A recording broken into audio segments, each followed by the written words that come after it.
here we go. Yeah, I think I can record now. That's great.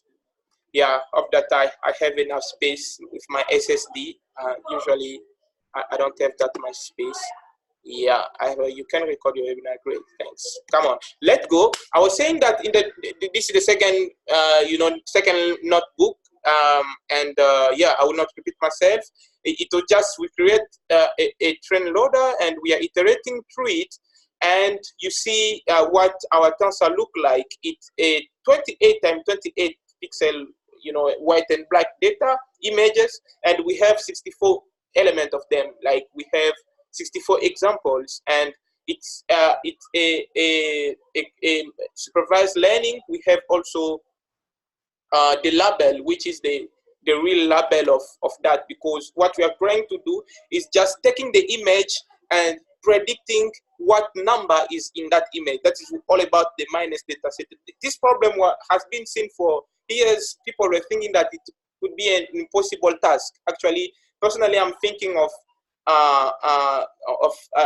working on something that will allow, I think that people are working on it already, but I would like to work on it in French, just to allow people, from someone coming with something to type on internet cafe, we can just take that thing and scan it, and from there output the latex code to that copy of picture, or just output the Microsoft Word text to that picture in any languages. Actually, I'm planning to work on it on French, from French languages, and yeah, this is one kind of a project that I'm working on. So this is the minus data set. It's just a simple one because we just have white and black stuff. So 28 times 28, and I explained last time why we use this squeeze. We use squeeze because, as you can see, we have the channel here, which is 1, and if it was a colored image, we can have some other number here. But for our investigation, we don't really want to have this one here. That's why we are squeezing. Squeezing is just like any upper plane. We are just reducing one dimension. We are removing that one, so we'll be staying just with 24 64, please, with 28 times 28. This is what we are doing here. The shape here is 28. I hope that my notebook is updated. No, I need to run it all. Sorry for going through that again with me. I think that my computer is fast enough to do it quickly. So yeah, that is it. Let me just try to make sure that everyone understands this. When I say that this one, you can see the image of this one is a 64, 128, 28. So what we are doing here in squeeze, I will just run this part of the code, and you can see.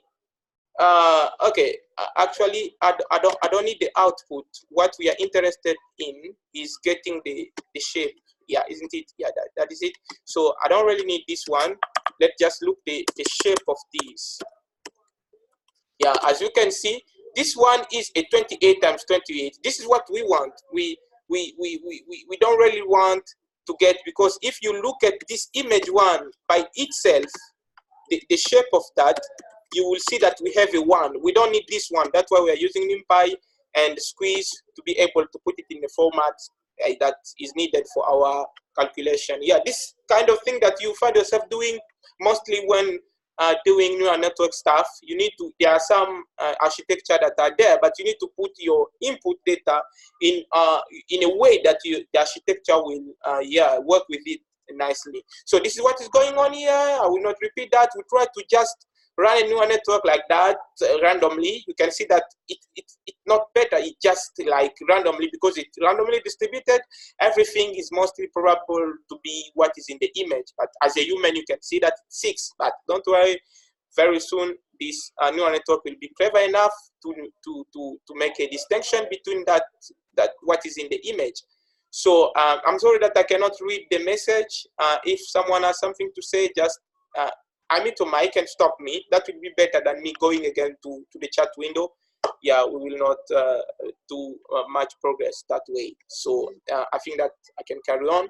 So this is, I will just start by here basically, and I will continue in part 2. So this is a wonderful module by Torch, which allow you to build your own architecture of a feed-forward neural network. And as you can see in the first, you just create your add-on layer, and the output layer. So what we need to make sure that the second one is the same with the first one, for the simple reason that we explained last time. We need to make sure of the size of the shape of our tensor so that the matrix multiplication can be possible. As you know, we cannot multiply matrices just because we want or it look nice. We can multiply. We need to make sure that the number of row in this side is equal to the number of column that other side. Basically, just making sure that the shape at the right side is the same with the shape and at the left side. If you don't want to memorize it, take it just like an electricity. If you want to connect two cable, it has to have the same color. If it is black, you suppose that this 256 is black. You need to put also a black cable here in order of the electricity to continue, yeah, in order of you working correctly. So just have in mind that the shape must be the same for the matrix multiplication to work.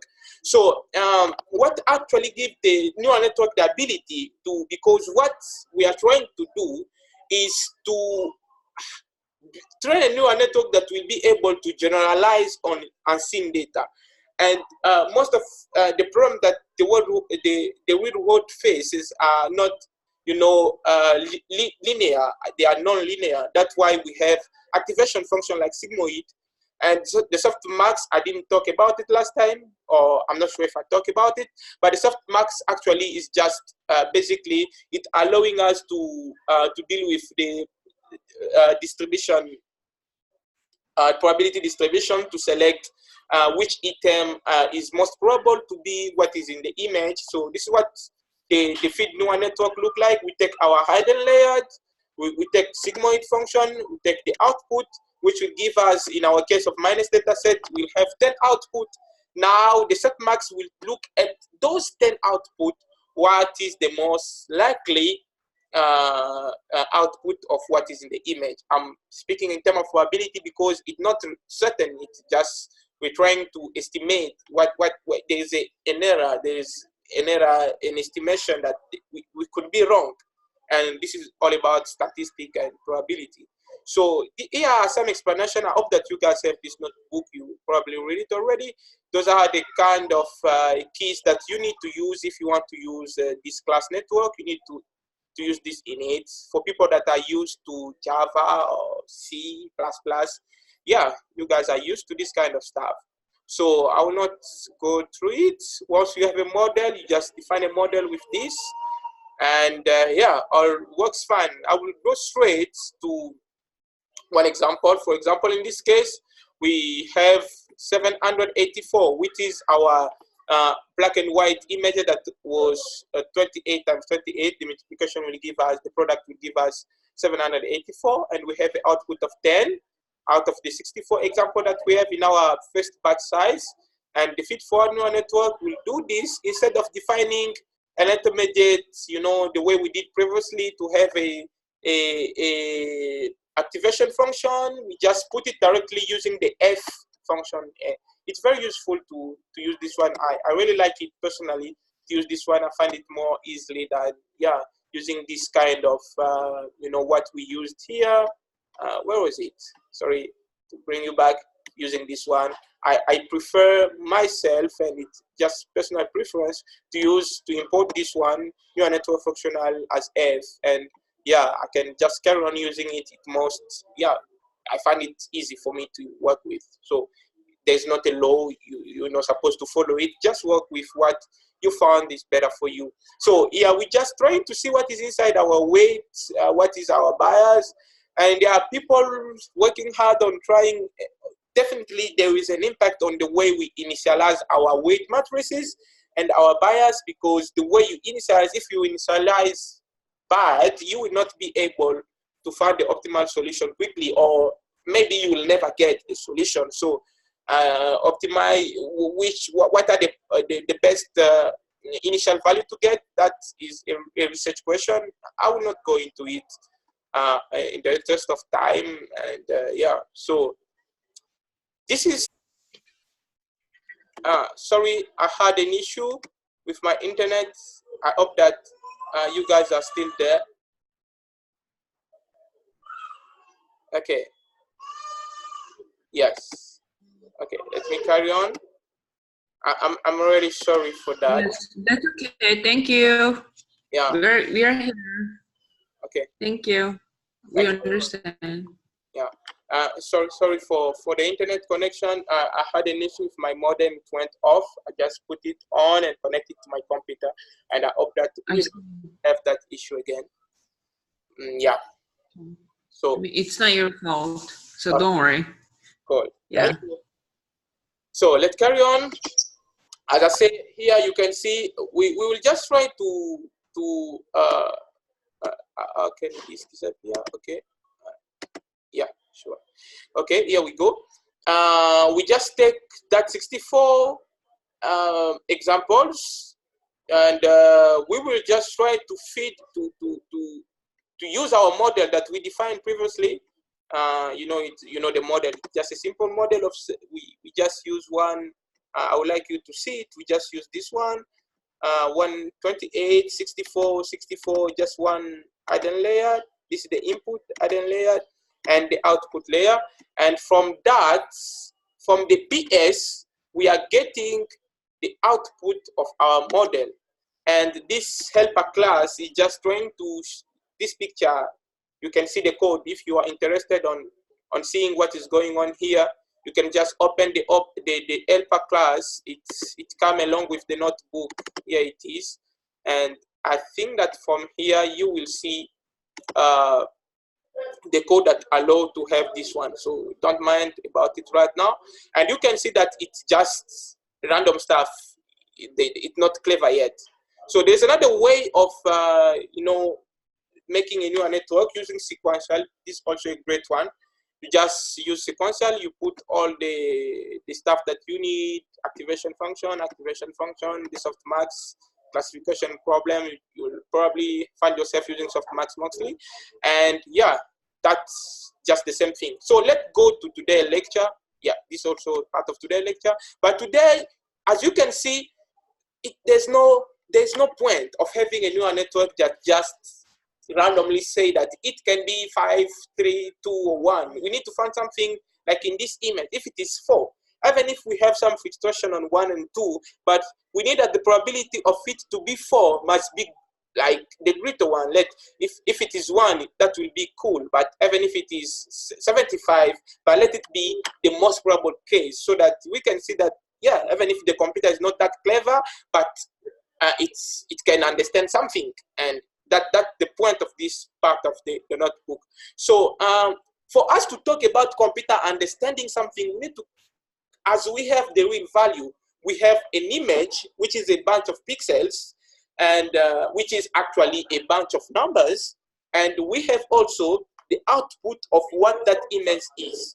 So now the point is, how can a computer know if the image that it guessed or it computed that, for example, you say that this is a computer know that I am right or I am wrong? This is when the notion of loss function comes to play. The loss function is just allowing the computer to understand that, oh, I found it, oh, I missed it. So that's the point of the loss function. It is just computing the difference between the real value and the predicted value. Yeah, I don't know if there is a question for so far, so that I can just take it before I carry on. No question. Yeah, no question. Let's carry on. So that all about the loss function. Backpropagation is a very well-known algorithm, just helping us. It basically chain rules. It just allowing us to compute, to change what direction to change in order to update our weight. Because as I say in the first part of the notebook, we are trying to just change our weight in a very clever way, so that the predicted value can be closer or can be as the expected value. So that's the point. And maybe that will be better to go practically in the code. this is basically the same thing that we were looking at on the previous notebook. And you can see we are using sequential. We take a first an input layer of 784 because our example is 28, 28. You need to be very careful on those numbers. They're just, it's very important. This one is not very important so far. We can put anything else. Yeah, as I say, think about electricity connection. So this one is supposed to be the same with this one. This one is supposed to be the same thing with this one. If you are using electricity, if this is blue, if you put black here, you know what happened? You will get a very bad experience. So you need to make sure that it's black in order of your electricity to just flow through where you want it to be. Just an illustration. So we are using sequential here, as you can see, the output will be a tensor of 64 elements and 10 of this shape. And we will use cross entropy as our loss function. There are many of them, and I will not get through it, except if you guys need me to go through it. That will be probably something that we'll do in the next webinar. And we are just taking the first iteration, the next one, and we are viewing the image. We are putting it in our model. We are using the loss function to just output the loss. We just trying to do one single iteration and getting the output of our model, comparing the output of the model with the real output, which is inside label, and from there we can see the difference. This 2.29, and yeah, you can see here we are defining and lost. This is the negative log, like wood, just a loss function as well. So there are many of them. You can take time to read which the best one, depend to the case where you are. It's the same thing. And yeah, so this is it. Here they are talking about AutoGrad. I will just need to read it. How many minutes do we still have? I think that we still have more than that minute or so. Let me just go through it quickly. Now that we know how to calculate the loss, I hope that there is no question on that. How do we use it to perform backpropagation? PyTorch provides a module called AutoGrad for automatic calculation, calculating the gradient of tensors. We can use it to calculate the gradient of all parameters with respect to the loss. AutoGrad works by keeping track of the operation performed in the tensor, then going backward to those operations, calculating gradient along the way. To make sure that PyTorch keeps track of the operation on the tensor and calculate the gradient, you need to set to true on a tensor. You can do this by creating required grad keyword. So yeah, I hope that you guys are used to this one. You just need in your tensor to use this one in order to allow touch to be able to yeah, compute the gradient of these things. So those are some explanation that you can go through. I would just like to focus on the code. Yeah, so here we get back to that. You can see here we're trying to see a difference before backpropagation, after backpropagation. We can see how the weight are changing. The weight changing, it actually depending on the result of our criterion, which is our loss function. The way the loss function is given, we are changing the weight matrix in order to decrease, I can say to optimize, because sometimes we can increase. It depends to the loss function that we are using. We're trying to optimize the output so that the predicted value will be near the real value. So that is it. Now, turning the network.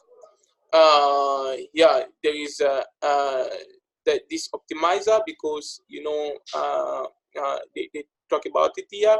There is one last piece we need to start training optimizer that will use update the weight with the gradient. We get this from PyTorch. This is where we got it from, and they say now you know how to use all individual parts, so it's time to see how it works. So all this I've read it already.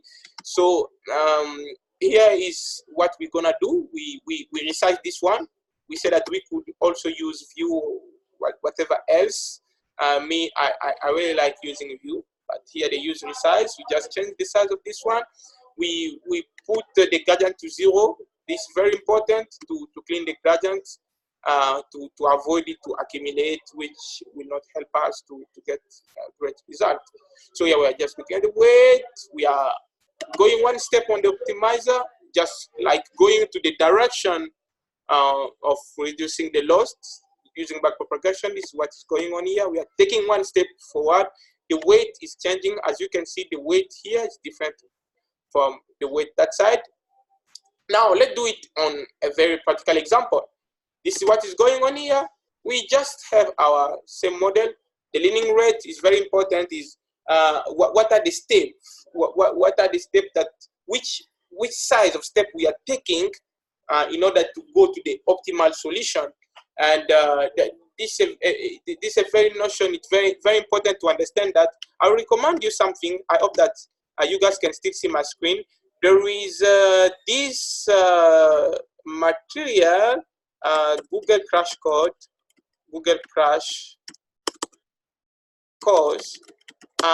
They are explaining what is going on with backpropagation and the optimization step. If you really have time, take your time to go through the course. It's somewhere here. I think in the classification stuff.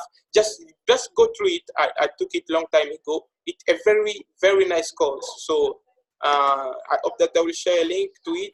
Maybe some of you never get across this course. I will definitely advise you to go through it. They explain things in a very wonderful way. I really like it. So this is what's going on. Instead of just iterating one time, we are just going to iterate through the whole data. This is what we're going to do here. Yeah, wait a minute. Yeah, we set an epoch of 5. Yeah, we are taking image and label in our train loader. We will be doing it repeatedly for 5 epoch. And what is going on here, we are just splitting the loss. As you can see, it's decreasing as time goes. It means that the difference between the real value and the value that we predicted is getting closer. So we are getting it, and we are our network is learning something. As you can see now, with those information put together, you can see that our network is kind of becoming clever. Yeah, you can see now that using the same view classifier that were in the part 2, not giving very important information, it was random stuff. But here you can see that the network is kind of knowing that these look like an 8.